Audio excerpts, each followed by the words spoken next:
अभिधान राजेंद्र कोश 5वें भाग में 143 143 नंबर का शब्द है ब्रह्मचर्य यानी कि ब्रह्मचर्य। श्रेष्ठ अनुष्ठान के लिए दोनों चीज जरूरी है, शरीर बल और मनोबल।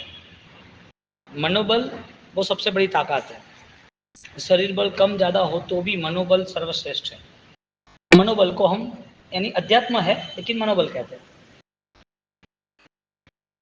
अध्यात्म बल जब प्रारंभ होता है तो सम्यक ज्ञान का ब्रह्म यानी आत्मा, सम्यक ज्ञान यानी आत्मा का हिस्सा, सम्यक ज्ञान का एक नया क्रम, जीवन का नया क्रम सम्यक ज्ञान से प्रारंभ होता है। तो सम्यक ज्ञान आधारित जब उसका क्रियाबल शरीर बल स्टार्ट होता है, सम्यक ज्ञान आधारित शरीर बल प्रारंभ होता है तो वो क्रिया उसके लिए ब्रह्मचर्य हो जाता है। ब्रह्म में चर्या, चर्या यानी चलना। तो आत्मा में जो सोच चल रही है, आत्मा का जो बल निर्मित हो रहा है वो आत्मा के साथ निरंतर उसकी गति रहेगी। ब्रह्म यानी आत्मा, चर्या यानी चलना। तो निश्चय दृष्टि से ब्रह्म का स्वीकार रहना और स्वीकार के साथ वो क्रियात्मक रूप से आगे बढ़ना, वो ब्रह्मचर्य भावात्मक और क्रियात्मक ब्रह्मचर्य सदाचार। तो यहाँ पर इतनी महिमा क्यों कही? क्योंकि साधनाओं के लिए शरीर बल जरूरी है। साधना के लिए मनोबल प्रथम है, लेकिन मनोबल के लिए जो साधना है, साध्य नहीं, जो साधना है उसके लिए शरीर बल जरूरी है। और शरीर बल वो जितना वो एकांत में, जितना वो शरीर को पॉजिटिव एनर्जी में लगाता है उतना वो शरीर बलवान बनता जाता है, बनता जाता है, बनता जाता है। इसके लिए साधना की स्थिरता होती है और साधना की शुद्धि भी होती है। साधना लंबे समय भी रहती है और वो साधना साध्य वाली बन जाती है। साध्य था ही लेकिन स्थिरता जरूरी थी। तो रावण ने 1000 विद्या वो कैसे कनेक्ट की? शरीर बल द्वारा। 6 महीना भूखा प्यासा रहा और उल्टा लटका रहा सिर्फ एक तलवार के लिए, आसी पानी। उस असी पानी तलवार वो देवलोक से लानी थी। इसका मतलब कि आपकी साधना में जोर हो तो देवों की दुनिया भी कुछ रोक नहीं सकती कोई चीज। देवों की दुनिया का शस्त्र मंत्र साधना से उतार दिया जमीन पर। ऐसी ताकत रावण यानी एक साधक की। ऐसे बहुत सारे साधक हुए कि जिन्होंने अपने साधना बल से, सिर्फ साधना बल की बात है, साधना बल से संसार के कार्यक्रम को बदलने की कोशिश की। यानी कि संसार की अवस्था जो थी उसमें टॉप पर पहुंच गए, श्रेष्ठता तक हो गए। लेकिन साधना का बल यदि साध्य के साथ नहीं रहा तो विद्याएं एक भाव के लिए रहेगी और साध्य के साथ ब्रह्मचर्य साध्य के साथ रही तो वो सारी साधना निरंतर साथ देगी। इसके लिए शरीर बल प्रारंभिक भूमिका में, और वो साधना करते करते मनोबल यदि मजबूत बन गया तो शरीर तो अपने आप ऑटोमेटिक सारे मटेरियल से ऐसे साथ देता ही है, साथ देता ही है।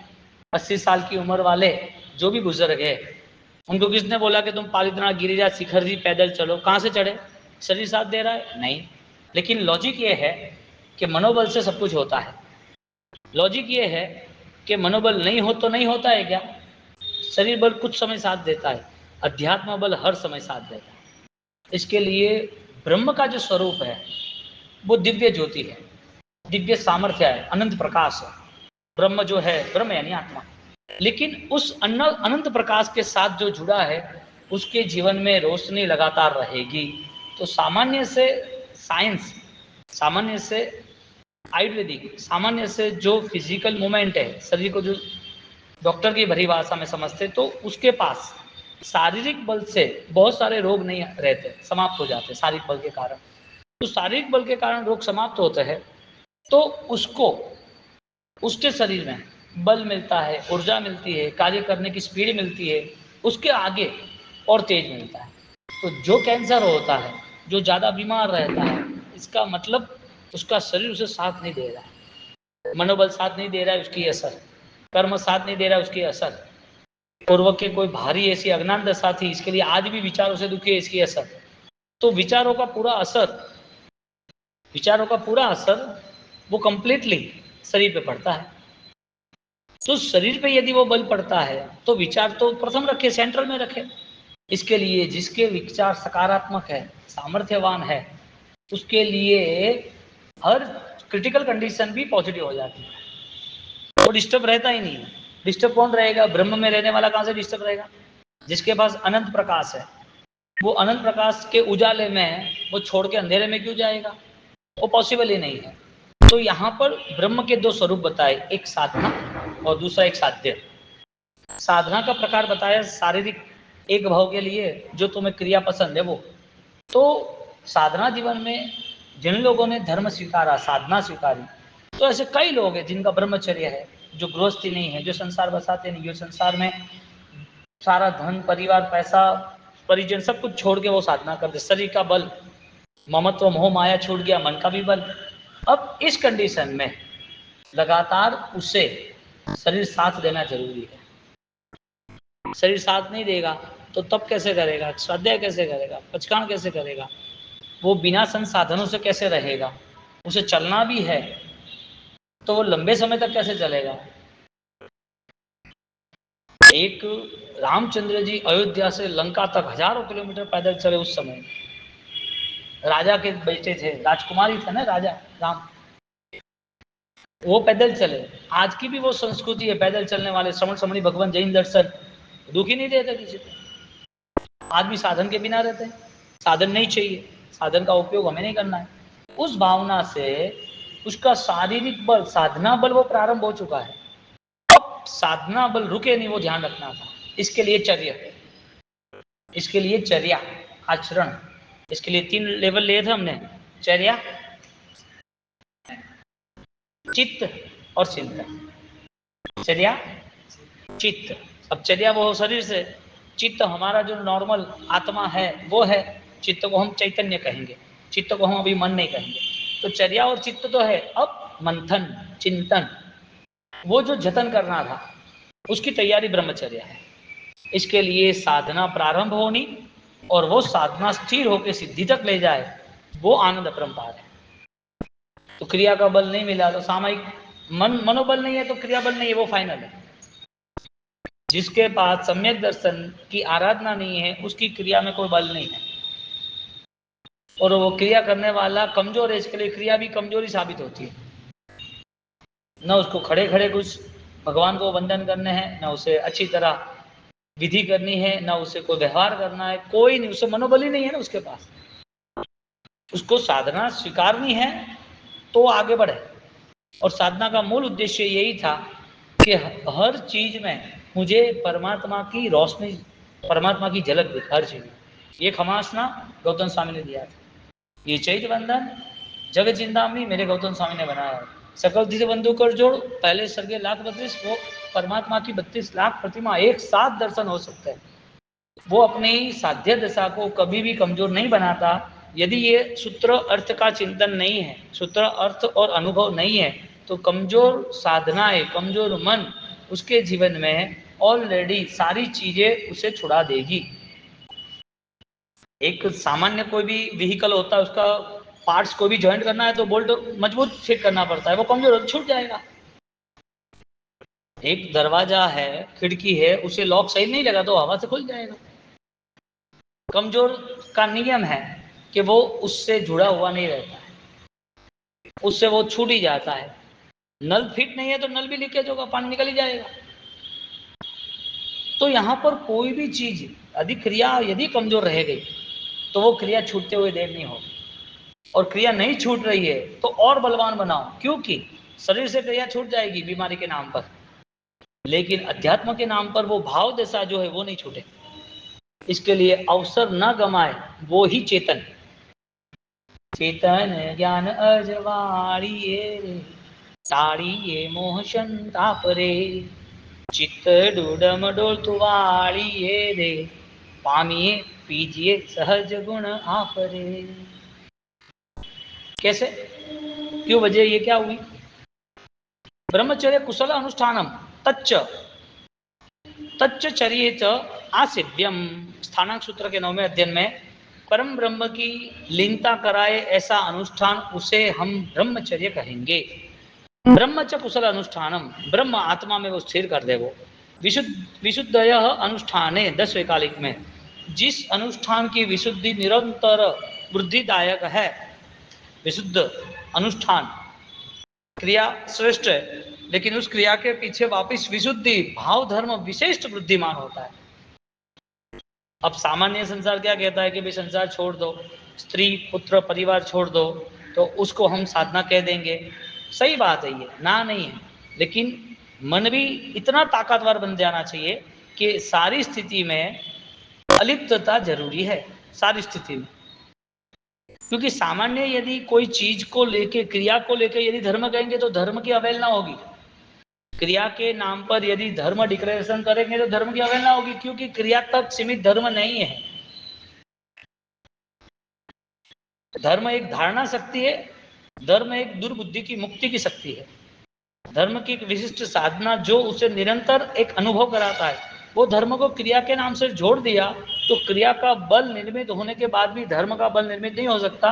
विराट धर्म की शक्ति सामान्य क्रिया के साथ नहीं रह सकती, और विराट धर्म की शक्ति उसे विराट धर्म कराएगा ही, अलिप्त भाव में, निर्लेप भाव में, दृष्टा भाव में आएगा। इसके लिए प्रभु महावीर कोई दार्शनिक नहीं है कि तुम्हें फिलोसॉफी कर्म की बता दी, तुम्हें संसार बता दिया। भगवान महावीर स्वामी ने संसार के साथ आत्मा बता दिया। ये जो धर्म की बात है, तत्व की जो बात है, वो फिलोसोफर कहता है, दार्शनिक बोलता है। लेकिन परमात्मा तो स्वयमेव दृष्टा थे, अपाणमेव झुंझे। आत्मा के साथ रहना जरूरी है, इसके लिए ब्रह्म की चर्चा हुई। और ब्रह्म की चर्चा जब सामान्य होती है तो वही रुक जाता है। ब्रह्म की चर्या जब सामान्य होती है, ब्रह्म की चर्चा, तो वहीं रुक जाता है। क्योंकि तुमने दर्शन के स्तर पर, किताबों और शब्दों के स्तर पर, श्लोकों के स्तर पर चर्चा की, तुमने दृष्टा के स्तर पर चर्चा नहीं की। दृष्टा का पूरा बोध उसे पर्याय की विसर्जन स्थिति में ले जाता है। पर्याय का बोध ही नहीं है, यानी कि पर्याय के साथ लेना देना ही नहीं था। एक मेले में बहुत सारी दुकानें लगी हुई है, मॉल समझ लो ना। अब उस मेले के अंदर उसको जहां जाना है तो उसको कोई दुकान छोड़ते हुए दुख होगा क्या? उसका बेटा छूट गया तो दुख हो जाएगा कि मेरा बेटा कहाँ गया। लेकिन वो पूरा बड़ा मेला है, लाखों लोग जुड़े हुए, अपनी अपनी दुकानें लगाई हुई है, हाट है, हाँ मार्केट छोटा बड़ा बना दिया है बड़े मैदान में अंदर। अब वो वहां से जा रहे तो 1 2 4 10 दुकान है, कोई दूसरी कपड़े की, कोई सब्जी की, कोई अनाज की, कोई खिलौनों की, कोई गहनों की, कोई ना कोई मार्केट बनी है। अब उसको छोड़ते हुए उसे कोई दुख नहीं हो रहा है। जो साधक अध्यात्म में स्थिर रहता है, ब्रह्म की लीनता रहती है, अनंत प्रकाश के साथ रहता है, उसके लिए संसार के सारे पर्याय छूटना, यानी कि एक कदम से दूसरे कदम जाते वक्त जो दुकान छूट जाती, इतना सामान्य पुरुषार्थ, पुरुषार्थ ही नहीं है, सामान्य व्यवहार है। बोलो, छोड़ने के लिए पुरुषार्थ करना पड़ता है। तो अनंत प्रकाश के साथ रहने वाला, उसकी दृष्टि प्रकाश की है, इसके लिए अनंत काल रहेगा। अब वो लड़ेगा संसार से, मुझे ये नहीं चाहिए, मुझे वो नहीं चाहिए, ये नहीं करूंगा, ये नहीं करूंगा। अरे तू एक चीज नहीं खाएगा तो तेरा तपस्या स्थिर हो गई क्या? 4 आहार में से 3 आहार का त्याग किया, जिसका नाम 24 या 3 4 आहार जो करने थे उसमें एक ही टाइम किया या आंबिल किया, तो इतनी छोटी क्रिया में धर्म हो गया। धर्म इतनी विराट संपदा है तो छोटी क्रिया में धर्म कैसा होगा? भगवान कह रहे हैं कि आत्मा से प्रारंभ हुआ सारा धर्म तुम्हें अलिप्तता के साथ जोड़ता है। क्रिया वही थी आंबिल की, एकाष्टा की, उपदान की, तपस्या की, हाँ औषध की, लेकिन उस क्रिया में ब्रह्म नहीं जुड़ा था। इसके लिए कमजोर क्रिया कमजोर मन के कारण थी, और बलवान मन की क्रिया इतनी बलवान होती है, क्रिया के अभाव में भी उस क्रिया का आनंद मान रहा है। जो लोग, जिसके पास 10 करोड़ रुपए है, वो क्या लेके घूमता है क्या? जिसके पास 10 करोड़, वो सामने उसको दिखता थोड़ी है कोई व्यक्ति को, उसके बैंक में है ना, उसके इन्वेस्टमेंट में है, तो उसे 10 करोड़ का अनुभव होता है, वो लेके नहीं घूमता है। अध्यात्म में जो लीन होता है उसको अनुभव होता है, वो दिखाने की बात नहीं है। इसके लिए जो अध्यात्म उसके लिए बोझ रूप बन जाए, वो अध्यात्म नहीं बनता है। ये नहीं, ये छोड़ना पड़ेगा, छोड़ेंगे तो ये अच्छा होगा। वो दृष्टि कहां से आई? बाह्य भाव से। बाह्य छोड़ने से कुछ होगा या आंतरिक पाने की दृष्टि, दोनों तरफ अलग बात आएगी, दोनों तरफ अलग बात। तुम कुछ छोड़ रहे हो, इसका मतलब दृष्टि कहां है? बाह्य भाव से। तुम कुछ पा रहे हो, इसका मतलब जो कुछ पाना है उसकी दृष्टि है। अब तुम्हें पाना हो पचखान, तुमको पाना हो क्रिया, तुमको पाना हो पुण्य तो पुण्य की दृष्टि रहेगी, तुमको पाना हो यदि अध्यात्म तो अध्यात्म की दृष्टि रहेगी। यहाँ तुम किस चीज का पुरुषार्थ कर रहे हो, कहाँ पर तुम्हारा विजन है, वो जरूरी था। इसके लिए कुशल अनुष्ठान कहा। क्या कहा? कुशल अनुष्ठान। तुम्हें क्रिया के बाद भोजन छोड़ना वो तब लग रहा है, तुम्हें संसार के लोगों को छोड़कर तुम्हें ऐसा लग रहा है कि साधना प्रारंभ हो गई, तुम्हें धन छोड़कर ऐसा लगा कि दान हो गया, तुम्हें ऐसा लग रहा है कि मैंने सत्कार्य कर दिया, बस आनंद है अभी, तो ये तो बाह्य दृष्टि का व्यवहार हुआ। अंतर्दृष्टि के साथ प्रारंभ होता तो काम का था। अंतर्दृष्टि नहीं हुई ना, इसके लिए तब हुआ ना हुआ कोई अनुभव नहीं हुआ। तब की शक्ति अध्यात्म से मिलनी चाहिए, साध्य से मिलनी चाहिए, वो नहीं मिली, साधना से मिली। इसके लिए तप जो किया था वो तप धर्म नहीं बना, दान किया तो दान धर्म नहीं बना। इसके लिए जिन जिन लोगों ने आंतरिक चेतनाओं से, दृष्टा भाव से आराधना की है, वो सारा दर्शन सम्यक हो गया, सारी स्थिति निर्मित हो गई। कुछ त्यागने के लिए कठिनता करनी पड़ती है तो समझ लेना वो अध्यात्म नहीं है। कुछ त्याग में तुम्हें बहुत संघर्ष करना पड़ता है तो अध्यात्म नहीं है। और कुछ सहजता से छूट जाता है तो आपका अध्यात्म को छीन भी नहीं सकता। आपका अध्यात्म कैसे कोई छीन सकता है? क्योंकि तुम्हारी दृष्टि पर्याय से मुक्त हो चुकी थी, अलिप्त भाव था, मोह का साम्राज्य था, वो अभी आपको झुका नहीं सकेगा। चक्रवर्ती को क्या किसने फंसाया? फंसाया चक्रवर्तियों को, पीछे पड़ गए अनाथी मुनि के पास, सनत मुनि के पीछे पड़ गए, अरे तुम मेरे हो, तुम मेरे हो, अरे कि कोई मेरा नहीं है संसार में। कहते वक्त चक्रवर्तियों को, अपने परिवार वाले को, राजा रानी राजपुत्रों को, राजकुमारों को कहते वक्त अल्प समय नहीं लगा।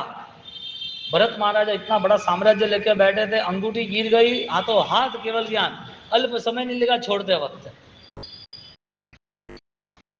मैना को अल्प समय नहीं लगा कि मेरे पिता ने ऐसा मुझे किया, मन में इतना छोटा भी डाउट नहीं, पिता को नहीं देखा, पिता के पर्याय को देखते तो वो आत्मा के धर्म को नहीं देख सकते।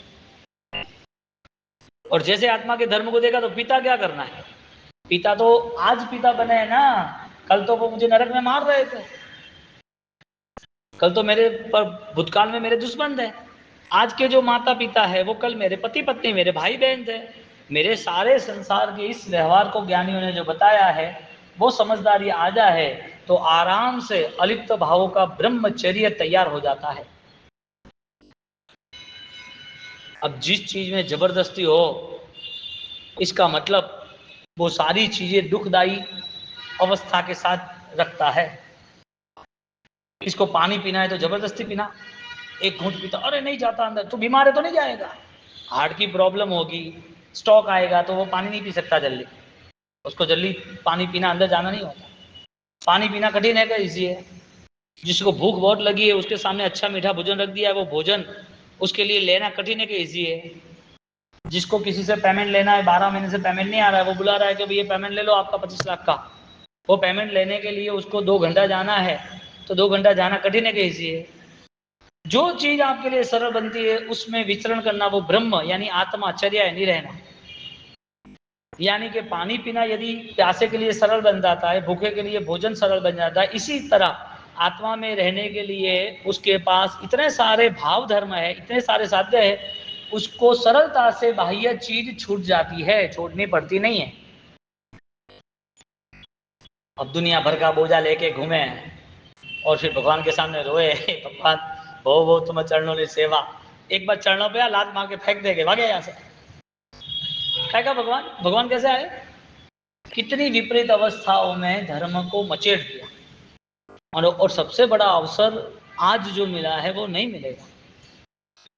आज जो योग मिला है वो श्रेष्ठ योग है। उस योग को छोड़ने वाला, उसे कैसे धर्म क्रिया की प्राप्ति फलीभूत होती? धर्म क्रिया फलीभूत कैसे होती? धर्म जो प्राप्त किया है उसका उपकारी कैसे साबित होता? पॉसिबल ही नहीं है। विशुद्धतया अनुष्ठाने 10वें कालिक में जो अनुष्ठान शुद्धि को लाता है उसका कल्याण होता है। संयम है, ब्रह्मचर्य, इंद्रिय और मन का संयम करके परमात्मा के चरणों में रहना, उसको भी ब्रह्मचर्य कहते हैं। और ब्रह्म विरमण है तो 5 व्रत बताए ना, इसमें चौथा ब्रह्मचर्य, 5वां परिग्रह। अब 5 व्रत की महिमा है और 5 व्रत की महिमा अध्यात्म से जुड़ी है, इसके लिए है। अब कोई बोले कि खाली ब्रह्मचर्य पाले, हम सीधे या नहीं पाले, तो हम तो क्या परिग्रह नहीं रखेंगे, लेकिन हम 2 व्रत नहीं रखेंगे, चौथा और पांचवा, लेकिन 3 व्रत चौथा पांचवा ही रखेंगे, दूसरे 3 रहने देते हैं।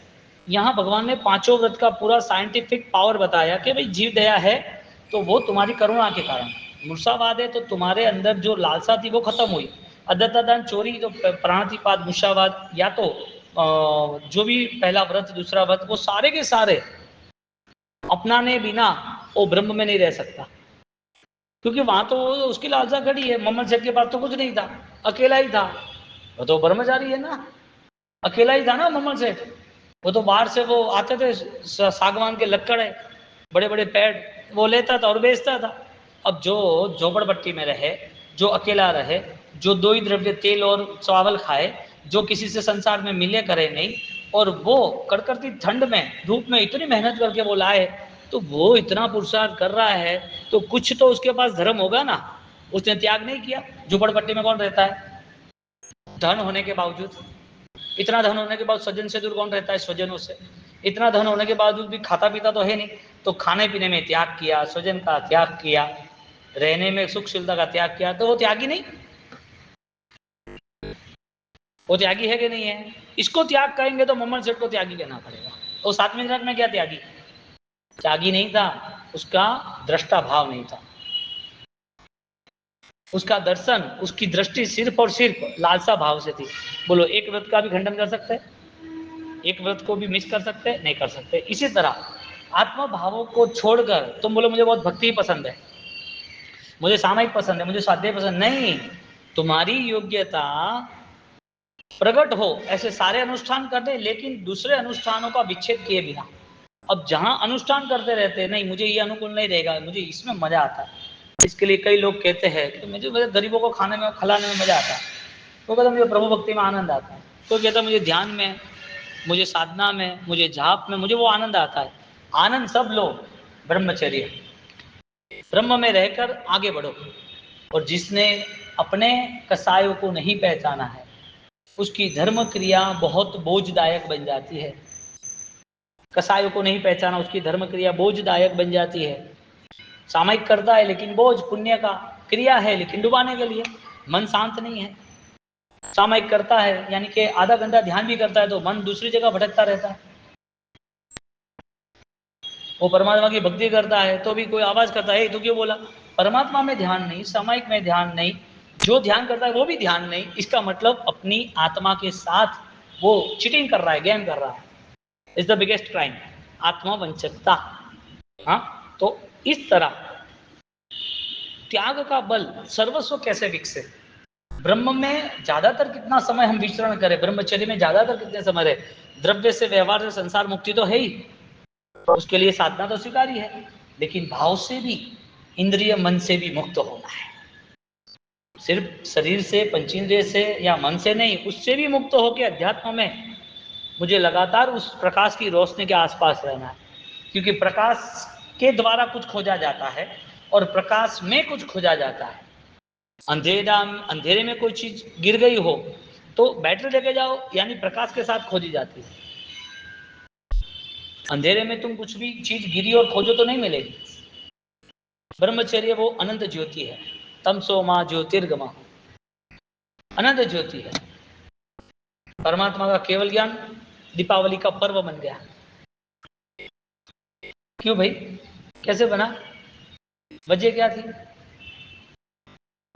ज्ञान रूपी प्रकाश मिल गया, दीपक जलाओ, आसमान में रोशनी प्रारंभ हो गई, और दुनिया का नियम है सूर्य उगते ही पूरी पृथ्वी अपने आप काम में लग जाती, पूरी पृथ्वी, पेड़ पौधे, छोटे पुष्प, छोटे जीव जंतु, सब लोग, कोई बाकी नहीं। और उसका नजारा भी बहुत ही अच्छा है। अंधेरे में तुम यहाँ से बाहर वो पेड़ पौधे कहाँ से देख सकोगे, अंधेरा है, पेड़ पौधे कहाँ से देख सकोगे, अंधेरे में कोई यहाँ कौन मिला क्या पता, हमारे यहाँ अंधेरा ही होता है रात को। अंधेरा वो अनुकूलता नहीं है, अंधेरा वो शांति आनंद नहीं है। आत्मा में जो उजाला, या तो पृथ्वी का उजाला, वो मस्ती है। लेकिन जब आपकी आत्मा का उजाला पाना है तो उसमें द्रव्य अंधेरा का कोई काम नहीं। तुम द्रव्य अंधेरा, तुम पूनम अंधेरी रात को कोई साधना करने बैठ जाओ, कहीं पहाड़ पे, कोई जंगल पे, कोई नदी किनारे, कहीं पर भी साधना करने बैठ जाओ, अंधेरा है तो क्या हुआ? निशायाम जागृत ने योगी नहा, जो अंधेरा है उसमें तो योगी अपनी जागृत अवस्था को चेक करता है, जागृत अवस्था को लगातार बढ़ाता रहता है। वस्ती निरोधे, साधक पुरुष पुद्गलों के मोह से परतंत्र यानी कि दूर हो जाता है, मुक्त हो जाता है। मदनम परित्यागे, काम के घर में जाकर काम का ही कारुण्य अंत कराए, वह है ब्रह्मचर्य। स्थूलीभद्र सूरी महाराज, हाँ, जहां पर 12 साल रहे वहां चले गए, और चले जाने के बाद के अब तो तेरा नशा उतार ही दूंगा, मेरा उतर गया तेरा भी उतार दूंगा। 4 महीने में साधक बन गए, आराधक बन गए कोसा। क्यों भाई? उनका परिणाम था, वो एक ही पल में बदल गया, पता तो था ही। बहुत ही हलू कर्मी यानी कि साधक जीव, बहुत ही उत्तम उपादान वाला जीव, उसको सब चीज सही होती है, वो स्वीकार करता है और आनंदित रहता है। इसका मतलब मदनम काम है। चौथा व्रत बताया मैथुन व्रत है, सकल विकल्पों का विराम त्याग, स्त्री आदि परिभोगों ने अभावे, भगवती सूत्र के अंतर्गत उपभोग नहीं करता विजात्य का। ब्रह्म अष्टादशदा गतम, ब्रह्मचर्य को मन वचन काया और कृत करित अनुमोदन, ऐसे देवता मानव तिर्यंच संबंधी 18 प्रकार के अलग अलग भेद बताए हैं। ब्रह्मचर्यवान ही तपो प्रभुतिन उत्तमान प्राप्त होने थी, न अन्यथा। कृष्ण व्याकरण ने कहा तप ध्यान ज्ञान वगैरह वो ब्रह्म की साधना से प्राप्त होता है। सामान्य इस संसार में किसी को सिद्धि भी प्राप्त करनी होती है तो भी ये अवसर जरूरी है। उसको 6 घंटे ध्यान में बैठना भी है तो भी शरीर साथ देना चाहिए, वो बल शरीर में चाहिए। उसको 3 घंटा स्वाध्याय भी कराना है या तो उनको विचरण करना है तो भी उसके पास वो आराधना साधना जरूरी है, यानी कि एक आध्यात्मिक बल जरूरी है। तो शारीरिक बल की यहाँ पर बात करते हैं कि तुम्हें तप त्याग करना है, ज्यादा करना है तो वो बल चाहिए। चतुर्थ व्रत प्रथमायाम स्त्रीणाम संबंधी कथम न कुर्यात, आचारांग सूत्र में स्त्री आदि संबंधी कथा भी न करनी, चतुर्व्रत की प्रथम भावना को लेके। द्वितीयाम तो इंद्रियाणाम मनोहरणी न आलोक्यते, उनको सारे पुद्गलों से उसका स्पष्ट निर्णय बनना चाहिए। तृतीय भावना सु, उसके सामने जो पुद्गल है ये मनोहर है, ये अच्छा, ये रख लूं, ऐसे भाव नहीं आने चाहिए, आत्मा से बाहर नहीं निकलना चाहिए। भावना सुतु स्त्री रूप निरीक्षण वर्जन, उनके विभावों को देखकर पूर्ण त्याग करना। चतुर्थ भावना यद कामोदयकारी वास्तु दर्शनम, वस्तु दर्शन भ्रमण स्मरण वर्जनम। प्रश्न व्याकरण के पास जो अपनी चैतन्यता से दूर करता है, ऐसे जो भी व्यवहार है उस व्यवहार से उसे दूर होना चाहिए। दर्शन करके वस्तु, हाँ ये इसका, ये जो पोपट है उसका कॉयल है उसका आवाज अच्छा है, ये पिंजरा अच्छा है उसका भी, यहाँ पर ये गार्डन अच्छा होता है, ये ग्रीनरी अच्छी है, यहाँ ये डेकोरेशन किया तो अच्छा होता। बाहर जाकर दर्शनम वर्णनम स्मरणम वर्जनम, ये जो चीज पुद्गल भाव से तुमने देखी है उसका स्मरण विसर्जन करना चाहिए, नहीं होना चाहिए। चेतना विस्मरणते। पंचम भावना सुपरिणत भोजनम वर्जनम, प्रणीत भोजनम, भोजन की जो आसक्ति है, ये चाहिए ऐसा चाहिए तो ऐसा अति मात्रा में, गरिष्ठ आदि भोजन का त्याग। मैथुन वित्त परीक्षण उपाय है, ब्रह्म की रक्षा के लिए अपने शुद्ध उपाय वगैरह करने। ब्रह्म कुशल अनुष्ठानम, आवश्यक निरुक्ति में परम आनंद को परंपरा में दे वो अनुष्ठान अपनाना चाहिए। ब्रह्मचर्य स्थैर्यस्व हेतु हो, उसके जीवन में उसको परम स्थिरता आनी जरूरी है और आ सकते। अब देखने जाओ तो इतना तेज रहता था ऋषि मुनियों का, साधकों का, सारे देवी देवता यहाँ ऑटोमेटिकली आ जाते और उनको विद्या देके जाते। त्याग का बल, स्मृति में आत्मा है, उस आत्मा की साधना निरंतर है, और वो ब्रह्म ऐसे आत्मा में चर्या रहने वाला, उसकी शारीरिक ऊर्जा के बाद आध्यात्मिक ऊर्जा, पवित्रता की ऊर्जा, प्योरिटी इतनी इतनी ऊपर जाती, इतनी आसमान में जाती है, देवों की दुनिया हिल जाती है। इसके लिए कई बार देव परीक्षा करने आते कि भाई उनको चलायमान करो वरना हमारा सिंहासन छीन लेंगे। बाली मुनि की ऊर्जा इतनी गजब की थी, फुल स्पीड में रावण के पास 1000 विद्या और 1000 विद्या का ताकतवर ऐसा साधक फुल स्पीड में उसका विमान लेके जा रहा था, और वाली वहां ध्यान में लीन थे। वो ध्यान धारा उसकी इतनी ताकतवर थी कि उसकी रेंज, एक किरण होती है ना बैटरी, यहाँ से रात को बैटरी करते तो सामने वो बड़ी बिल्डिंग है तो वहां तक जाती है, इतनी 2-2 किलोमीटर की रेंज की बैटरी आती है। इसी तरह उनकी जो रेंज थी पवित्रता की, ऑरा, वो ऑरा इतनी हाइट पे गई, इतनी हाइट पे गई, इतनी ताकतवर थी कि वो ऑरा के अंतर्गत उसका विमान फटाक देकर वहीं स्टॉप हो गया, एक ही सेकंड में। ऐसा नहीं कि गाड़ी का ब्रेक मारा और थोड़ी आगे चली गई 10-20 कदम, वहीं स्टॉप हो गया। क्या उनकी वो ध्यान की शक्ति होगी, एकाग्रता होगी। इसके लिए शरीर बल के बाद अध्यात्म बल, और अध्यात्म बल के बाद अलिप्तता का, निर्लोभ निर्ममता का। तो यहाँ पर कोई भी साधक जैसे आगे बढ़ता है तो उसका आनंद बढ़ता जा रहा है। तो जैन दर्शन में उसको विशिष्ट न्याय दिया है। परमात्मा को उपसर्ग हुए, देवी देवता के भी उपसर्ग हुए, देवी देवता ने रूप भी बनाया, तो परमात्मा अस्थिर नहीं हुए, स्थिर ही हुए। तो कोई पूछे कि परमात्मा तो ये साधना करते थे, अकेले थे, तो उनको देवी देवता ने छू लिया तो उनका ब्रह्मचर्य नाश हुआ? तो नहीं, ऐसा नहीं होता। उसकी आत्मा इतनी स्थिर थी कि उसके कारण उसको ये बाह्य भावों का कोई लेन देन ही नहीं रहा, उसको मूवमेंट ही नहीं रही। यहाँ पर वो कहा कि 5 इंद्रिय शरीर है, 5 इंद्रिय 23 विषय 252 विकार, वो शरीर के मूवमेंट से भी मुक्त हो जाता है। तुम्हें पंचेंद्रिय योग में तुमने क्या खाया, क्या देखा, क्या स्मेल आई, क्या सुना, क्या चिंतन, वो सारी चीजों से, इंद्रिय और मन, उससे भी वो अलिप्त हो जाता है। करना पड़ता है अलग बात है, लेकिन स्टॉप नहीं रहता है। कोई घटना, कोई स्थिति, कोई चीजों के प्रति उसका मन वहां पर बंधन वाला नहीं रहता है, स्टॉप नहीं खड़ा करता। उसको आधे घंटे बाद पूछे क्या खाया था, पता नहीं होता है। उसके पूछे कि भाई थकान लगी है, नहीं ऐसा कुछ नहीं, चलता रहता है। उसे लगी तुम्हें शरीर में दर्द है, नहीं नहीं दर्द तो कुछ नहीं है, तो भाई जानवर को होता है, किसको बोलता है। उसका मन ही ऐसा तैयार होता है। जानवर को इतना दुख है ना, गरीबों को अनाथ आश्रम में दुख है ना, जो कैंसर वाला पीड़ित है उसे भी दुख है ना, उसका मन इंद्रियों से पर होता है, इसके लिए सारे दुख डाइजेस्ट हो जाते हैं। उसकी फरियादी खत्म हो जाती है, शारीरिक मानसिक घटना वाली फरियादी खत्म हो जाती है। क्यों भाई? उसकी ज्योति उसके पास है ना, उसका आनंद प्रकाश उसके पास है। ये प्रूफ है कि वो शारीरिक बल से, यानी कि पंचेंद्रियों से वो विरक्त होता है, अध्यात्म उसका बलवान बनता है, तो उसकी असर समाप्त होने के करीब है।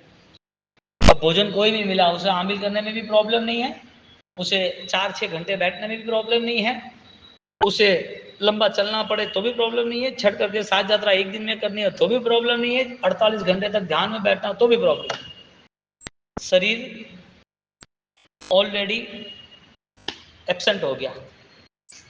अनंत काल जिस शरीर ने धोखा दिया, और जो शरीर रूप बदल के आपके पास जुड़ता रहा, अनंत काल आत्मा के साथ ये शरीर रहता रहा, अब शरीर के साथ रहते हुए भी उस शरीर को कुछ नहीं दिया, अभाव हुआ। शरीर बोलता है मुझे तेरे साथ नहीं रहना है, अशरीर ही बन गया। शरीर क्या कहता है? तू मुझे खाना नहीं देता है, मुझे अच्छा रहना करना कपड़े नहीं देता है, मुझे अच्छी तरह संभालता नहीं है, मुझे तेरे साथ रहना ही नहीं है। शरीर चला गया, इसका मतलब अशरीरी कौन है? सिद्ध परमात्मा। क्यों हुए? शरीर को जो पुष्टि मिलनी चाहिए वो खत्म हो गई।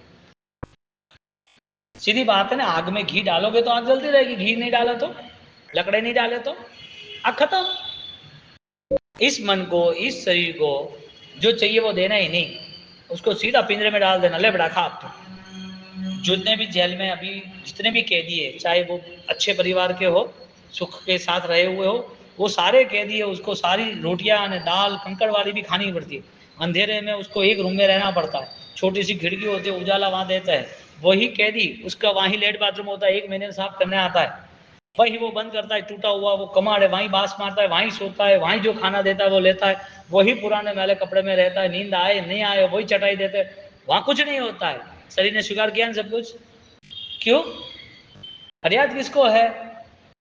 जिसको दुर्गति में जाना है उसको, क्योंकि दुर्बुद्धि से स्टार्ट होती है फरियाद। मन की आसक्ति भाव, दुर्बुद्धि जिसे कहते हैं, उससे फरियादें सारी स्टार्ट होती है।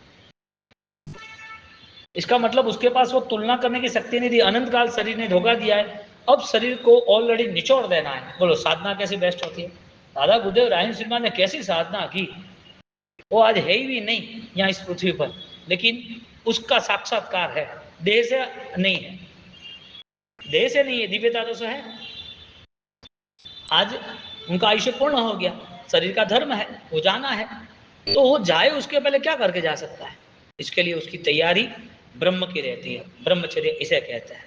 ऐसी ब्रह्म की आराधना मंगलकारी साबित हो, ऐसी भाव दशा में आगे बढ़े।